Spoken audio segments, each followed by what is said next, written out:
Welcome back to another episode on the Dynamic Lifestyle Podcast. We have a lot of wisdom, so I'm excited. Wisdom. Weird guys. I mean, we're twins to begin with huge eyebrows, and we like to shake things up. So I'm gonna whatever you think would be more entertaining or interesting. Let's make it fun.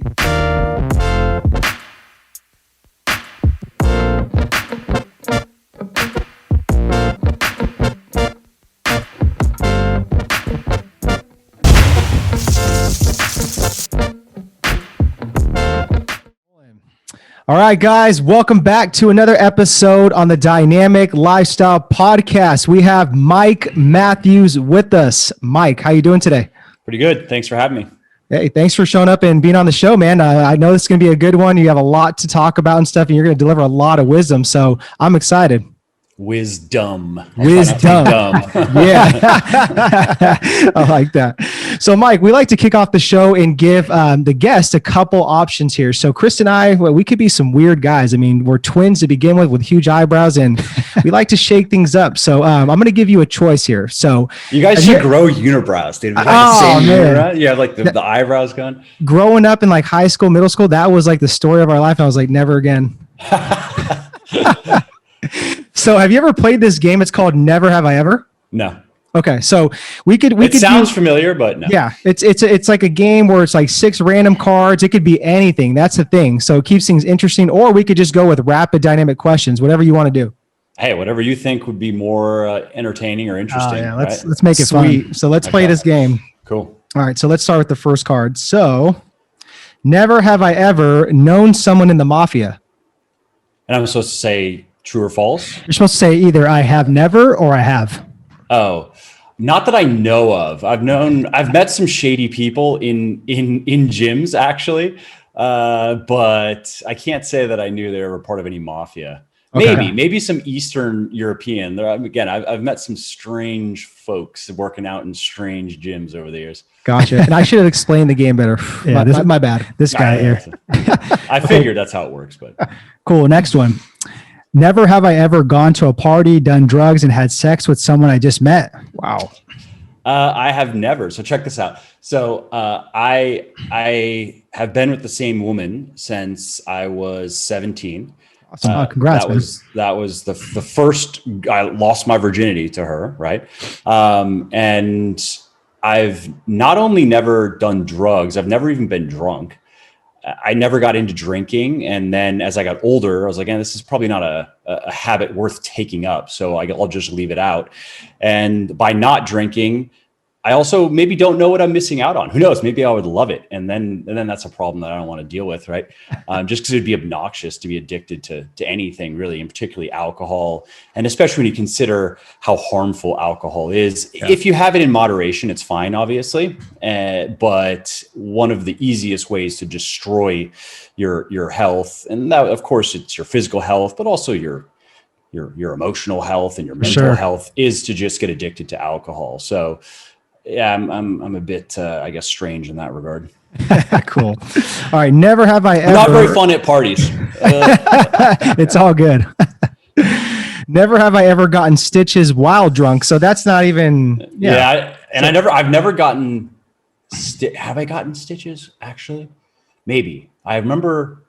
I haven't had too many random injuries. I got into ice hockey when I was a kid, and I played a lot of ice hockey. And you can get hurt playing ice hockey, obviously. Yeah. But usually, unless you have like some very weird accident with skates, you're not going to end up with stitches. But I think I ended up getting stitches on my knee. Maybe I don't remember when I was playing football as a kid and fell down or something. But yeah. Yeah. Not too many injuries, too many exciting injuries. I'm just not a very exciting person. It's all good, man. We're not either. So we feel you on that. Cool. Yeah. Cool. So never have I ever worn an all white tux. There we go. Something different. I've never worn a tuxedo. I own a couple of suits that don't fit me because I never got them tailored. I think I own one suit that fits me. Yeah, that's about it. When did I wear that last? I don't even remember when I wore it last. This is it. This is me. Gym clothes at all times because I don't give a shit. I was gonna say you could have gone the 007 route, like back there. Yeah. But why? I just, for what, Yeah, who am I trying to impress? I get you. I get you. Exactly. Well, cool, man. I mean, like this last one, it's not going to even like relate anyway. Shared embarrassing secrets about my ex. So, you've been married to your wife. Yeah. So And I can't say I've shared any embarrassing secrets about, I don't know. I have to ask her. She probably would immediately be like, oh, yes, you have. Yeah. Just because, I don't know, women are amazingly good at remembering all the ways you've fucked up forever. And so I'm sure she might have an answer, but nothing that jumps to my mind. Yeah. Gotcha. All right, Mike, you're well, off the hot seat. You're with off the that. hot seat. Okay. So let's get into this, man. Because I'm really intrigued, just kind of like what you've built. Literally, like you've been in the industry over a decade, and you've built this like 8-figure empire, right? And you've written 9 books. Starting off with like your most popular series, Bigger, Leaner, Stronger, right? Which is, I think you said you sold 2 million copies. That's insane. Insane. Well, just to correct. So yeah. I've sold 1.5 million collectively. Okay. Of all of them, but 80-20 being what it is, right? Yeah. The majority of those sales are Bigger, Leaner, Stronger, Thinner, Leaner, Stronger, The Shredded Chef, my cookbook. That's the majority of them. Yeah. And out of those, of course, the majority is Bigger, Leaner, Stronger. It's just how it works, right?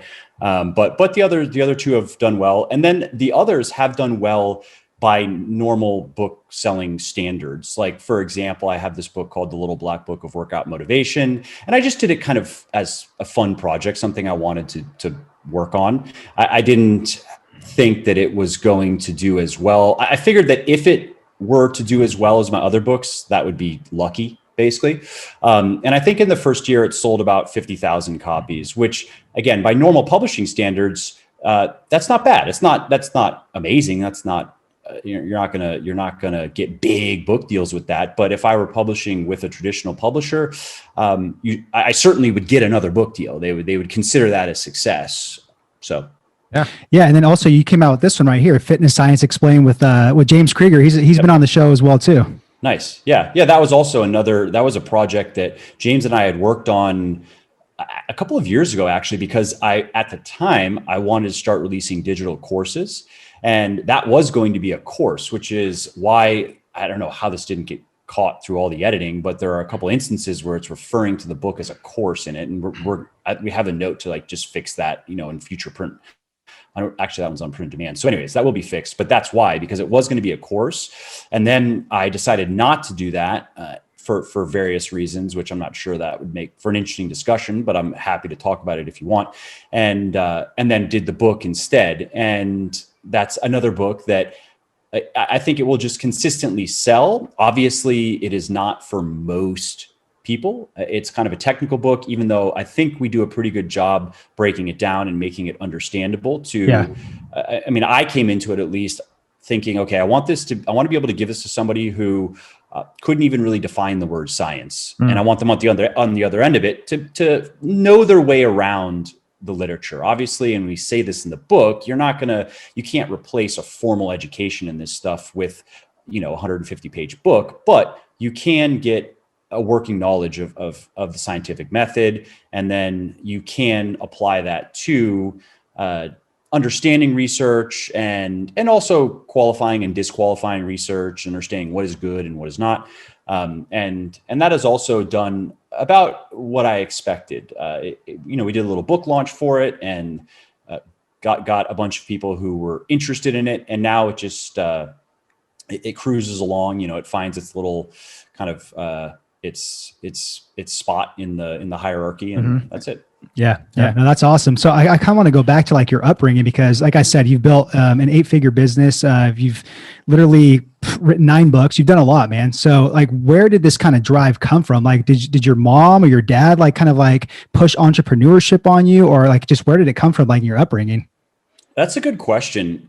It's kind of funny because my dad is an entrepreneur and he's done well for himself. He sold a business when he was in his 40s, and then he kind of retired for a little bit and then got bored and then got back into business. And he's always, he's always done well, and he's made a fair amount of money. But it's interesting because I've been asked this question, and in many ways, my parents, they just kind of left a lot up to me, which it was, I guess it turned out fine. But it also has, as far as like a method of parenting, it's risky, right? I mean, like, you know, kids are even me, like we were all kind of retarded in different ways. I mean, that's just true, right? Even if you're an above average teenager, you're still kind of retarded. And the same thing goes. I know you're not supposed to say that word. I don't care. I'm not putting down people who actually have a problem. Yeah. My definition is still in the dictionary. So there you go. There you go. And the same thing goes when you're in your 20s, right? I mean, I look back, I'm 36 now, and my 30s are way better than my 20s, not just because I'm further along in my life and finances and family and whatever, but no, just me as a person. I wasn't a bad person in my 20s, but I was kind of retarded. And I had to kind of work through some of that retardation. And so with my parents, like, for example, from a young age, I was going to private schools, and I wasn't taking spring breaks or summer breaks. I would basically just study through. I would just keep going through spring and summer. Maybe little vacations here and there, but I wasn't off for months during the summer. And so in Florida, if you have enough credits, right? And I don't remember what a credit is, 24 hours of study, whatever, right? If you have enough credits, you can graduate high school, right? So by 15 or 16, I had enough credits to be done with high school. So I had gone through the curriculum that I'm supposed to go through.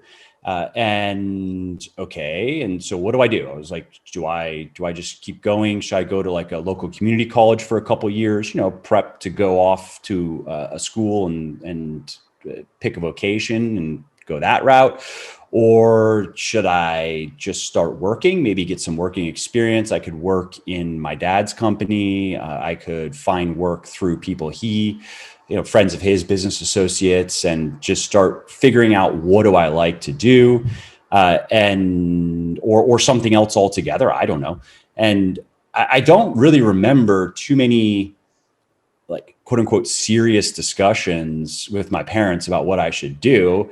What seemed to make sense to me was I didn't really see going to college as I didn't see why I really should do that, because I didn't have a specific career that I wanted to pursue. And in speaking with my dad and some other entrepreneurs who had done well, it seemed to be the consensus that just going to like study business or studying marketing is not really going to help me if I want to have my own thing, if I want to do my own thing, unless maybe if I got into an Ivy League school, I might make connections that could come in handy. Like, it might be nice to know rich kids, basically, who could fund a business if I wanted to do that. Right.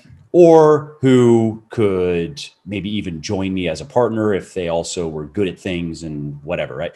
And but there wasn't like, really, okay, so with my parents, let's figure this out. I just kind of figured, I guess that doesn't really make sense, so I'll just start working. And so, like, okay, so then I was working at my dad's business, and I worked at some other businesses, just doing different types of work to see what it is that I might want to do. And I remember, so I was like 18 now. So I was dating my wife now, Sarah. She's from Germany. And so we did a long distance relationship for about 2.5 years, probably starting around 2021, actually. So anyway, so we would I was traveling a little bit and taking advantage of the opportunity to do that, because I mean, that's the best time to do that stuff, right? Is when you don't really have anything, your time isn't worth anything anyway. Who cares? You know what I mean? Yeah. And not that I think traveling is interesting, but it's not hugely important to me. Like, you go somewhere, you look at the rocks, you eat the food, you get bored. That's it. There you go. That's traveling. A little bit of culture. Yeah. Whatever that means when people say that, right? Yeah. Okay. I'm sure you've absorbed a lot of culture, right? Yeah. You never read a book, right? Well, but you're going to be cultured by wandering the streets of Prague. Yeah, I don't think so. Yeah. But it was fun to go to some places and do it just because it's new, right? At least it's stimulating for a few days until it gets boring, at least in my experience. And so I was doing a bit of that. And I knew at that time, I didn't like the idea of just having a business that sells widgets for profit, which is how I viewed my dad's business. It sells energy, right? Business, B2B, right? Natural gas, electricity, just seemed very uninteresting to me. It seemed very boring. And I was inclined more toward something either that had a bit more of a purpose to it. And this was, again, me being kind of naive, actually, I think, because now that I have been in business and I've experienced what I've experienced, I look at that differently, which again would be a different discussion. I mean, I'm happy to go down any of these paths you want to go down. But at the time, I was like, that sounds just so uninspiring to just sell something for a profit, right? And so I'm 18, and I'm like, okay, so what do I want to do then? I had some experience working in my dad's business, doing different types of work. Nothing really struck me as this is what I want to do. This gets me excited, right? Yeah. I was happy to work, happy to make my own money. And I was happy to do as good of a job as I could and have some pride in producing actual results in a business. And so I was thinking to my personality, what do I enjoy? What do I just like to spend my time doing? And one of the things I've always enjoyed was studying, was reading, just learning stuff, right? I was a pretty good student in school, and I always had continued just following my curiosities, basically. And I would just pick things and read books until I felt like I had enough of that and move on to something else. And so I was like, okay, I don't think I can make a living reading books, but maybe I can make a living writing books. And so my initial interest in writing was fiction, actually. And it's still something that I'm very interested in. I just don't want to give it time at the moment. But in my next life, I will. I'm gonna. There will be Mike Matthews fiction. I might do it under a pen name. It might make more sense that way. But it will happen. I don't know if I'm going to be good at it, but I'm going to apply myself to it. Let's say I'm confident I can get good at it. I don't know if I can get great at it. That's the, I don't know. We'll see. But yeah, with enough, I mean, ironically, I've actually read, I don't know, probably 25 to 30 books on storytelling and fiction. And because again, this is something I was very interested in. And so at that time I was 18, 19, I wrote a novel before I even had learned anything about fiction. And I'm sure it's terrible, but I finished it. So I guess there's something to be said for that. And then actually I know it's terrible because later then I started to educate myself and realized, of course, that there's a lot to not only just the technical aspect of writing stories, but then there's a lot to telling good stories. Yeah. and the elements that need to be there and the different common structures and there's just a lot to the art and science of storytelling that funny enough, though, a lot of fiction writers, they don't read about how to be a better writer or storyteller. They just write and grind and wonder why their stories don't sell. And I've come across some of these discussions and it's strange to me. It'd be like somebody who sucks at weightlifting and you're like, yeah, have you ever read anything about how to be a good weightlifter? And they're like, no, why would I do that? Yeah. Oh, okay, sure.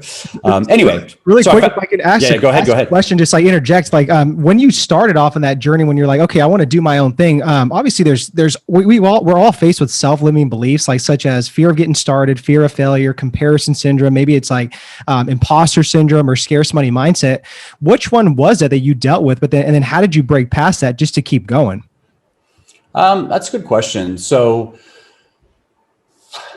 It's maybe a kind of a lame answer because it's not, if I were some wannabe like motivational speaker, I would have some kind of pre-rehearsed fake lie answer about this, about all the struggles I had. And I'm just like you guys, you know what I mean? But the honest answer is, if I look to that time, those things that you just mentioned, none of that was much of a concern of mine. And again, that might be a little bit of my personality. I'm inclined toward just doing things and not thinking too much about what I would consider maybe are just kind of irrational fears or restrictions, right? And again, that may just be something that I don't have a great explanation for. But I can speak to a bit of that now that I've done a lot of this type of work, right? And so talk about imposter syndrome. I understand that. And I've experienced that to some degree sometimes. But what I always remind myself of, well, there are a few things. One is I do really try to stick to what I know and what I can justifiably explain, what I can actually back with whether it's facts or at least with, hey, I've spent a lot of time looking into this and I don't have it all figured out. I don't know everything, but I really have applied myself to this. And here's what I've learned. And in the case of fitness, right? And here's all the evidence of why it works. And I have no problem saying that I don't know things either. I get asked a lot of questions on social media and email all the time, every day. And some of them I have answers to, and some of them I don't. And I have no problem saying that. I don't have to pretend like I know everything, right? And so that has helped me stave off imposter syndrome. And then I would say also, in my experience, at least dealing, or at least seeing that in other people who self-limiting beliefs, right? Why would anybody listen to me? Do I really know what I'm talking about? I can't say that I've dealt with enough of it to be too sure of my opinion on this, but what I have seen and what seems to be a trend is that among a lot of those people, they can't really say that they've done the hard work to actually be able to call themselves an expert. Yeah. I've seen that. I've seen that. And I've seen that where or maybe they are in one area, in one niche of something, and then they try to go too far afield, and then they feel that way because, well, they actually kind of are being an imposter. Like that's the first question is, well, are you an imposter? Like, are you just faking it, or do you actually know something? Right. Yeah. And something else that I've done since the beginning, which maybe has helped with that, is I have no problem giving credit to other people too. Yeah, love that. I say in my books, none of these things are breakthroughs of mine. I am not saying anything unique here. I'm just collecting up a lot of different information. I'm like kind of the curator, and I'm organizing it and explaining it as best as I can, as simple as I can, and as practically as I can, so you can get results with it. And so I'm happy to say that guys like Mark Ripito really helped me early on. And I came across Martin Burkhand's work early on. And I came across Lyle McDonald's work early on, Alan Aragon's work early on, and so on and so on. And, I'm happy to give credit to those people and just say again, hey, I think of me as a collector of information and ideas, and I'm doing my best to collect the best stuff that I can find, and then to spread it as far as I can spread it, Yeah, no, and that's great, man. I mean, I think you answered that perfectly. Like, I got two things from that, where it's like basically you're staying in your own lane, right? As an educator, right? And then also too, it's just like you're giving credit where credit's due. So I think you answered that beautifully, and that kind of brings me to my next question. Like, where do you see the fitness industry kind of going, Mike? Like after just all the shit that's really happened just with the pandemic the past year. Yeah, it's been interesting, right? So I can say, for example, that last February or March on Amazon, we saw a big drop in keyword searches that normally sell a lot of supplements, books as well to some degree, and so there was definitely, and that I understand, that was when the media was hyperventilating and the 8% death rate and the whole world is going to be like Northern Italy and whatever, we're all dead, who cares, right? And so I understand that people had other things on their mind. And what we've seen since then is a steady rise back to pre-COVID, actually not search volume, but certainly sales are back to pre-COVID levels, and in some cases have exceeded pre-COVID levels. And we've also seen the home fitness industry adapt pretty quickly, and we have more options now than we did at that time. I haven't actually looked recently, but I'm assuming some of the bigger companies are doing a better job staying in stock of things. So you actually, because I remember it was hard to get. I think I was too late on even the pull-up bar. because I live in Virginia and they shut down the gyms for a couple of months. I don't remember, 6 weeks, 8 weeks, maybe. And so I already had some adjustable dumbbells, some Bowflex dumbbells. I had some bands. I had a dip bar. Did not have a pull-up bar, but there's an I-beam in the mechanical room in my basement. So whatever I could do, like, it's just on my fingers, but it actually kind of worked for pull-ups. It was a little bit harder, but not by much. Like, my grip is good enough where it wasn't failing, which then shuts down the whole thing, just like with deadlifting, right? Or any sort of pull. And so now there are even some bigger companies now. We have like Tonal. I think they have a lot of money behind them. I believe there are a few of these, right, where you buy like a fancy mirror, basically, and work out in front of it. And so there definitely is a big shift in the markets just in that direction. Home fitness is, I'm guessing, why we're doing quite well right now, despite the lockdown of the lockdown protocols of California and New York in particular, because if you look at, for Legion, for example, those are the two biggest markets in the US for us, California and New York. And I believe in both cases, most gyms are just closed, period. I think I know my brother-in-law, he's in California and he goes to a gym. They moved all of their stuff outside into the parking lot, and they've like put up a tent. So they've made like an indoor structure outside, and that's okay, right? It's just so nonsensical. Yeah, it's just funny. Like the outdoor indoor dining situation in New York now. We're like, oh wait, so you built essentially like a makeshift building outside, and that's okay. We can go inside that, which again, it has plastic, sheets around it. So, but it goes to the ground. Like, we are it's not hermetically sealed, but whatever.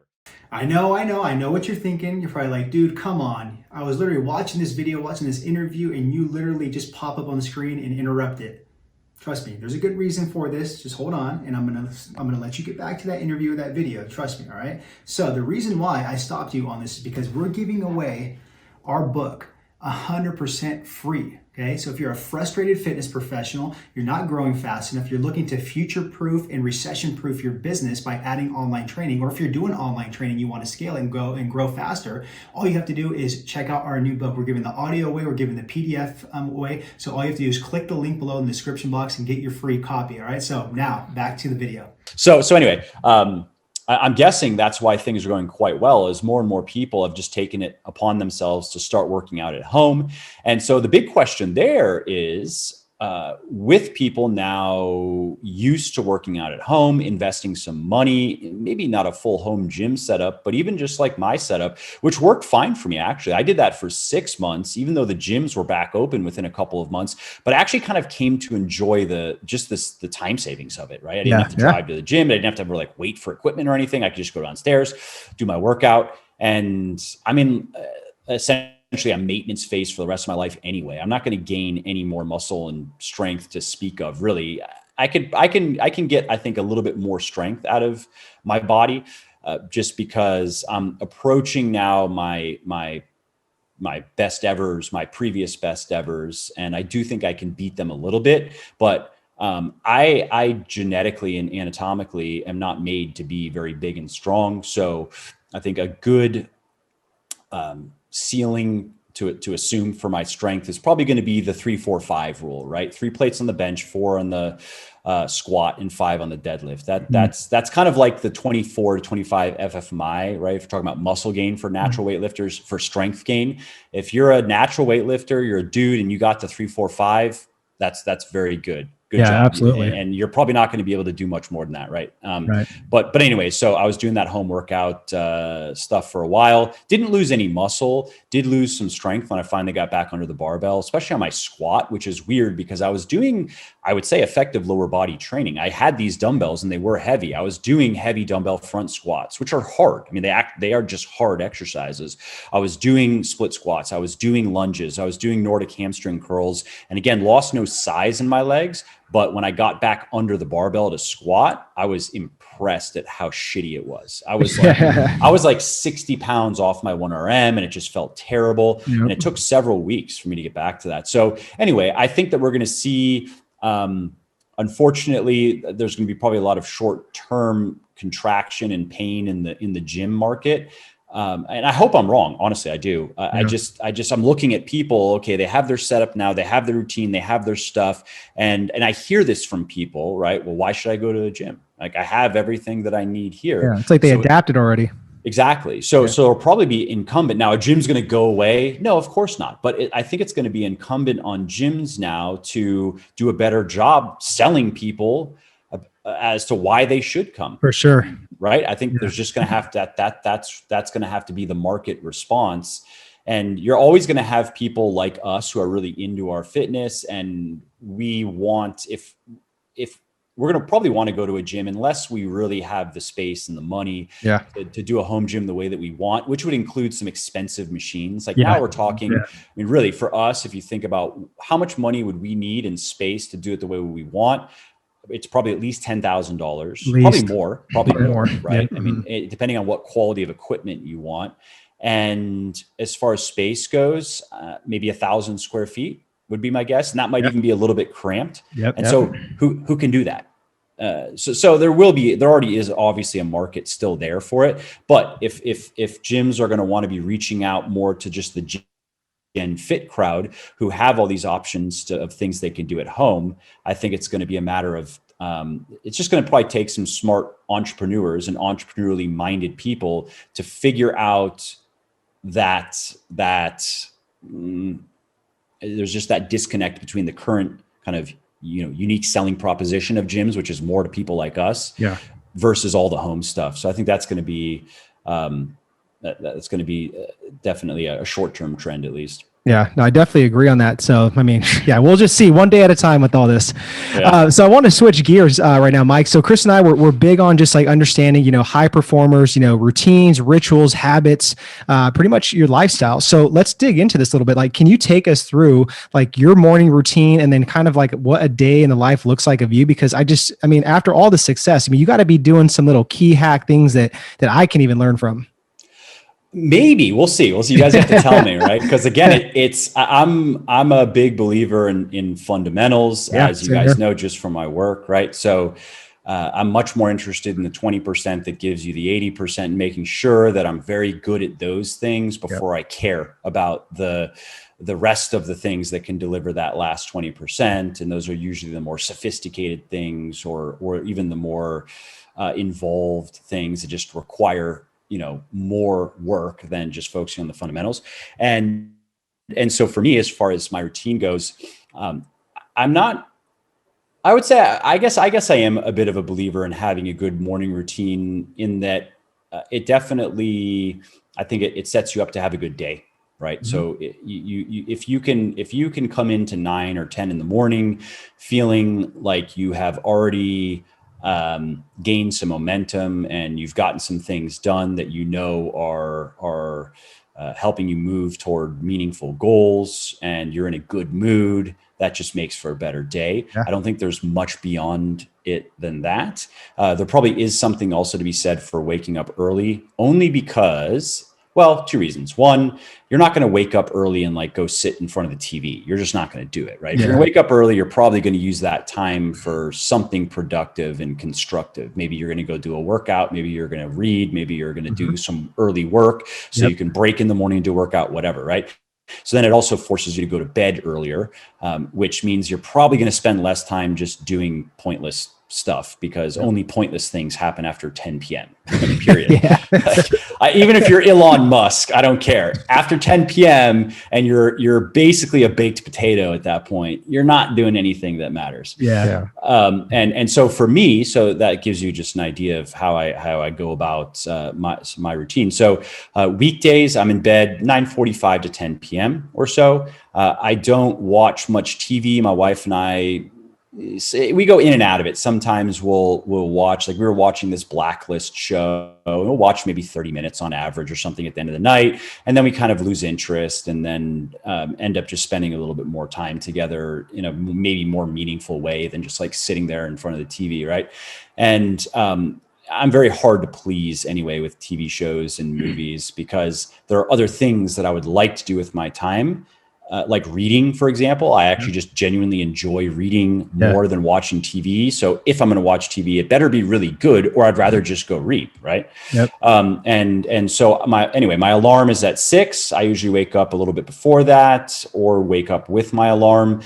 So I make sure that I'm in bed for at least 8 hours. Now, sometimes I'm getting to bed at 10:15, for example, sometimes 10:30, but that usually means that I had to, like, something went wrong and I didn't have a choice. You know what I mean? But when I was younger, when I was in my late 20s, I had a good run for like 5 or 6 years where I was just, I don't know, dude, I was invincible. So I was working every evening until probably about 11 on average, right? I'd resume after dinner and whatever, a couple hours, just get a couple hours in at night, go to bed by 11:30, fall asleep in like 5 minutes. And at that time, this is when my son, who's now 8, so when he was a baby, he just wouldn't sleep in a crib. He had to be in the bed. He had to be right next to my wife, and he would wake up and cry, and so it'd mess up my sleep. So I'm sleeping on the couch at this point, and still though, fall asleep 5 minutes, blackout, unconscious, wake up like 6.5 hours later. So my alarm was at 6:45. I'd wake up at like 6:30. Just wake up and be like, okay, that's it, I'm done. So sleeping on average 6 or 6.5 hours a night, and go train first thing in the morning, and then work all day, do cardio at night. I had endless energy. Again, I was like, I made good use of it. At least it was like a 5-year stretch. So I got a lot of work done, and I had no signs of sleep insufficiency. Like, doing it that long, there would have been something, like things would have fallen apart eventually. I was training hard. Sometimes I was cutting, getting really lean, whatever. Right. And that was cool. Those days are long gone. I've accepted that. So that's why now, after 2 kids, like, I'm a lighter sleeper now. For example, I will wake up at least once. If I only wake up once, that's a good night. I'm at probably on average, I'm waking up 2 to 3 times per night. 2 is fine. 3, I'm okay. If I woke up more than 3 times, I'm feeling it. Like, I would not be. You might notice it in this interview if I had woken up like 5 times, right? And so I've just had to, actually, it's taken a little bit of discipline for me to make sure that I'm in bed for 8 hours, because I'm used to it now, but that transition was a bit annoying, because I was like, what happened? I used to be able to squeeze in that extra hour and a half into every day, and I just can't do it anymore. It just doesn't work. So that's why I'm in bed on time. And I've really come to appreciate, if we're talking, I guess, about hacks, there it is. Get enough sleep. There's just not a better life hack that I know of. Just for sure. Get enough sleep consistently and make that a priority. And don't listen to people who were maybe in their invincibility phase like I was. And again, I hear some of these stories and I don't even believe what people are saying. I mean, I'm not lying, and whatever I say, I'm not lying, but I had a good run and it was over. But if I were in that period and we were talking, I still would say, like, I do not actually recommend this. This is unusual, but I'm just being honest. Well, don't listen to people who, even if they are telling the truth, and think like, well, that guy, I mean, he can only sleep 6.5 hours a night. Why can't I do that? You can do it if you can do it. And that's it. Like, if your experience is along the lines of what I just described, then great. I would say, take advantage of it. But if you're like most people, and I am one of those people now, if you need to make sure that you're getting, let's say for me now, 7 hours of sleep is okay. I notice it a little bit. Like, I wear a little sleep tracker, and I slept about 7 hours last night, and I'm okay. But I notice it a little bit. I'm just not as sharp as I would normally be, as I would feel, at least, with just 7.5 hours. That was not the case when I was younger. There was no difference between, I remember certain days where I didn't sleep well and I had slept maybe 5 hours, and I was even a little bit like baffled. Come 4 p.m., I'd already work out, do all this stuff, and I felt no tiredness. I was like, this is actually weird. Shouldn't I be tired right now? I slept like 5 hours. You know what I mean? That's not the case anymore. 5 hours, I wouldn't even be here. I'd just be sleeping. I'd be like, but I have to take a nap. I'm sorry. And so sleep, make sure you get enough sleep. It's going to make a difference in your training. It's going to make a difference in your motivation to do anything. And that's annoying. I understand. I feel the same way, where if I'm feeling kind of Jebbish, as in Jeb Bush, low energy, I immediately think to sleep. That's most commonly what's going on. If I didn't sleep enough, I'm just not quite me. You know what I mean? Yeah. So I get enough sleep. So I wake up and I go to the bathroom, and I usually see if there are anything interesting in my Signal group chats where my friends put strange memes, and see if there are any emails I want to answer right away. Right. But then I drink some water, like maybe a liter of water.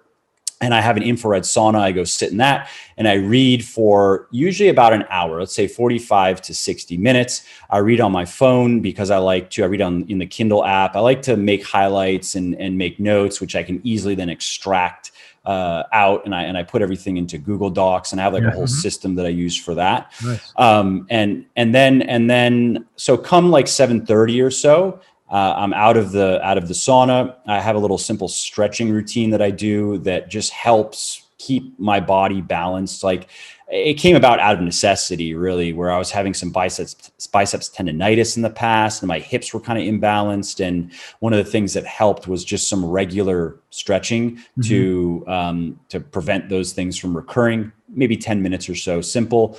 And then I go make a coffee, like a cappuccino, and then I go to the gym, do my lifting, come home. I'm home, let's say 9:30, give or take, depending on when I actually because when I get to the gym, because also my kids will be up, my wife's up. So I'll kind of check in with them, see how it's going.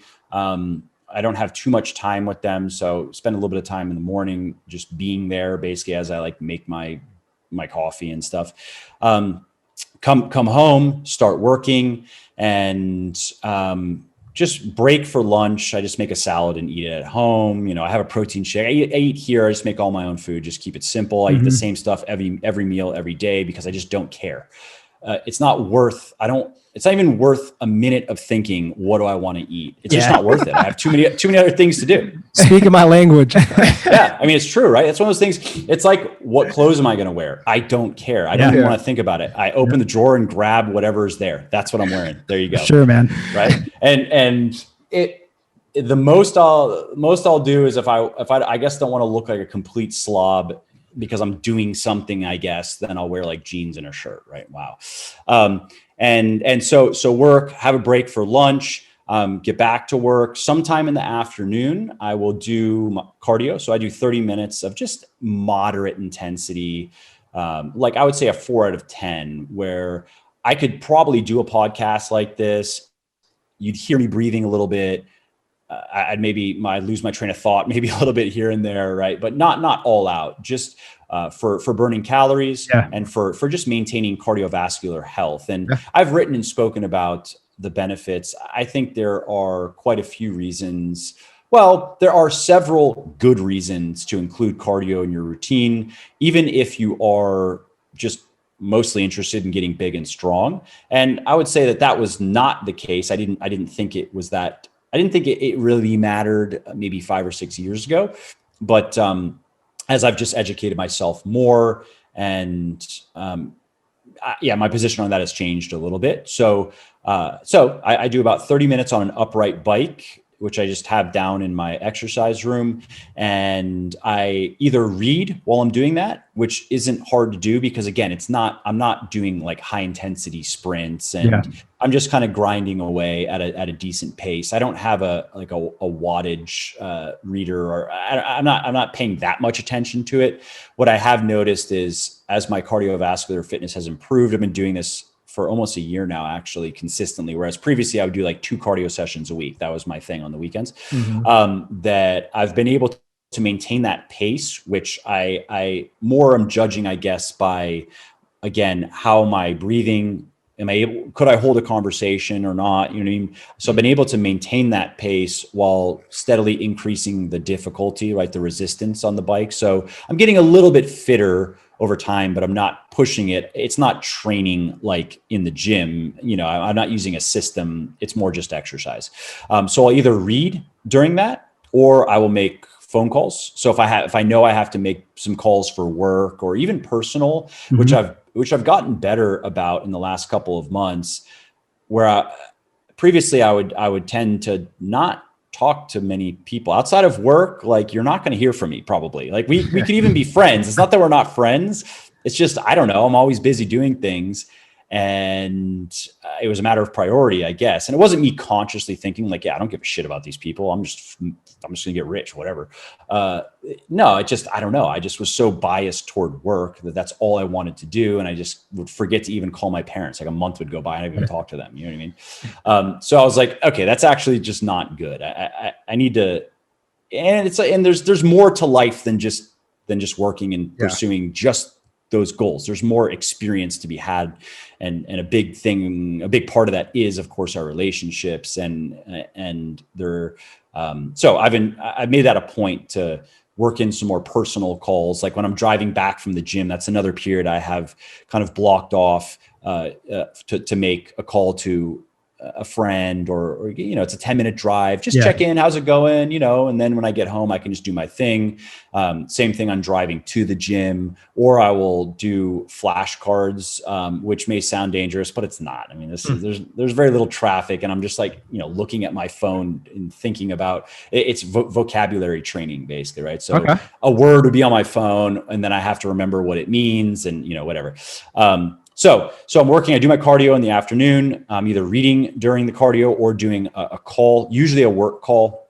And then back to work after. I have a protein shake in the middle. Again, I eat the same stuff every meal every day. And then I'm working until about maybe 6, and then I prepare my dinner. So I chop for dinner, I just call it vegetable slop because that's what it is. It's literally just a bunch of vegetables, some meat, some sauces, some spices, whatever. And then I let it cook on the stove. I get back to work. So I prep it, start it cooking, just a 1-pot dealio, right? Put it on low, get back to work, let it cook for, I don't know, at least 45 minutes or an hour or so, maybe go stir it a little bit here and there. And then go eat. The last month or so, I've been working a bit more than like I've been going probably up until 9 p.m. or so. Whereas ideally, I had a good habit in place of reading to my son most nights. And I let that fall out probably in the last month or so. I was cognizant of it. There were some kind of urgent deadline. So I'm working on a book, for example, for Simon & Schuster that's going to be coming out next year. And not that it's their fault, but there just were a lot of things that I've wanted to get through. So I've consciously allowed that to fall out, but it's something that I do want to put back in. And if I'm working that late, he's already asleep. Yeah. So that means if I'm going to do that, I have to meet him probably in his room at around 8 or so. Right. And so it's just back to work though, otherwise. Right. And then spend some time with my wife before bed. And that's really it during the week. And that doesn't change much. I also do try to work on certain things at certain times of the day. So we could talk about that if you want. And there's some reasoning behind that. And then on the weekends, these days, I've just been mostly working because I don't care. Like, what else am I going to do? I can spend some time with my family, which I most weekends we'll figure out something that we can go do that's fun. And outside of that, I could go, I can't even golf now because it's closed. I don't know. I could just find something random to do for the sake of doing something random, or I could just work, and I'm actually more interested in working. So that's what I'm doing right now. Yeah. And in the future, I'll probably work a bit less, but I'll have to have something else though that's interesting to do with my time. But I will go to bed maybe 30 minutes later on the weekends. And I'll wake up maybe 30 minutes. I don't set an alarm on the weekends, just if I need to catch up on sleep, that's when it's going to happen. Yeah. And I'm a little bit more obviously lenient with my time. I'm not, most of the time during the week, I kind of just want to be left alone. Like I don't want my wife or kids to really bother me unless something's important. Like, please don't come loiter in my office and like I'm doing things, you know what I mean? Yeah. On the weekend, not so much. And so yeah, I don't know where you guys want to go with that, but that's my life. That was good, man. That was probably the most in-depth, honestly, like day in the life type of like explanation. So I got a lot out of that, man. So I know a lot of listeners got a lot out of that. So Mike, I kind of want to just, before I ask the last question, I just want to commend you. Number one, I want to say thanks so much, like for your time coming on this podcast. The second thing is, man, like you've been an inspiration to us. We've written 2 books, you're 7 books ahead of us. But I just want to say, man, like you're doing some really cool stuff. The book that you just wrote with James Krieger, you're making a huge like impact in the industry. So I just want to commend you that like you are inspiring people, you are educating people, and you are motivating people. So thank you so much. And I echo everything he said, Mike. Thank you. Yeah, I appreciate that. And Yeah. that's the work that I still enjoy the most, actually, just Yeah. researching and writing. Like a part of me would like to just do that, basically. Maybe I would split it up between two different projects, because I found that after 4 or 5 hours, I don't know if you guys have experienced this, of working on one book, for example, it's just not, it starts to become a grind, and that's okay. You can, and that's okay. If you need to grind, then you just grind and you just do it, right? Like I've done that with a number of projects. But I would say not only, of course, is the experience less enjoyable, and there's a little bit to be said for that, but I think also it probably makes the work a little bit less than what it could have been, if you would have been in a better emotional place during the whole period, because English language being what it is, oftentimes your mood, your state of mind, it is going to inform your writing in non-obvious ways. And so, like, if you're bored when you're writing, chances are you're going to create boredom in your reader. Sure. Unless you are technically proficient enough and you are sensitive enough to the nuances of language to make it seem like you're not bored. But that takes a certain level of skill, right? And that I would say most people probably don't have. And it's something I'm always working on too. I don't even consider myself a master of it, not at all. So when you feel bored, if you're following just basic good writing advice, which is, let's say, write how you speak, right? So if you're like, okay, how would I explain this? Chances are, again, the words you're going to choose and the pacing of your writing, just what is going to go on paper, will not inspire enthusiasm, for example, in people. Whereas if you are enthusiastic while you're writing, it's going to come through to some degree to a reader, right? And so I think that to that point, then, that if all I was doing was researching and writing, I probably would split it up between two different projects. So I'd spend like the first half of my day on one until it just gets to that kind of grind. Like, all right, I've had enough of this for today. Take a break and then work on the other thing, just for the kind of the variety. But yeah, that's the work that I still enjoy the most. A part of me would just prefer to do that and nothing but that. Probably, you know what I mean? Like, there's a lot that goes into running a business that is not that interesting to me. For sure.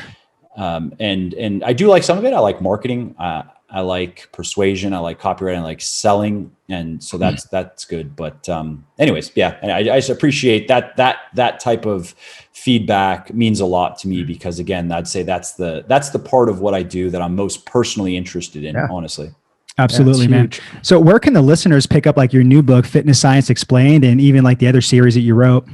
Yeah, anywhere that they want to buy books online, of course. So Amazon, iTunes, Kobo, Google Play, etc. And Fitness Science Explained is not in any bookstores because it's self-published. All of my stuff up until now is self-published. Again, I am doing my first traditional book with Simon & Schuster, but that's not out yet. And that said, Barnes & Noble has picked up, I believe, Bigger, Leaner, Stronger, Thinner, Leaner, Stronger, and The Shredded Chef. Now, I don't know which stores they distributed the books to. I just know that it did get into a fair number of Barnes & Noble stores. But yeah, I've seen it there for sure. Oh, cool. Yeah. At my Barnes & Noble around where I live, it's not there. So it's in some stores, it's not in others. And yeah, back in LA, it was definitely in there in the Barnes & Noble. Oh, that makes sense. Yeah. I mean, that LA makes sense. Big fitness market, obviously. Yeah. Cool. We'll have all that linked up in the show notes. So Mike, once again, really appreciate your time, everything you delivered today. And guys, go follow Mike. He's doing some cool stuff. Pick up some of his books. They're game changers. So Mike, I just want to say again, thank you again for your time, and I really appreciate it. I'm a big, I honor time. So thank you again for your time today. Absolutely. Yeah. Appreciate it, guys. You're welcome. All right, guys, until next time. Hey, thanks so much for watching that interview we did with Mike Matthews. Comment below what your favorite part of that interview was. One of my favorite parts was literally this whole entire billion-dollar industry and empire that he's entering with his business and everything he's doing on there. Absolutely crazy what Mike's doing. So the next thing I want you to do is I want you to watch this video up here. Let me ask you, do you like to be lied to?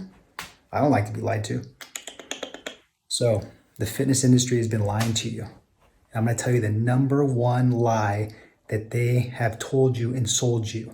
So watch that video right there. You don't want to be lied to anymore because it's not good. Other than that, we'll see you in the next video.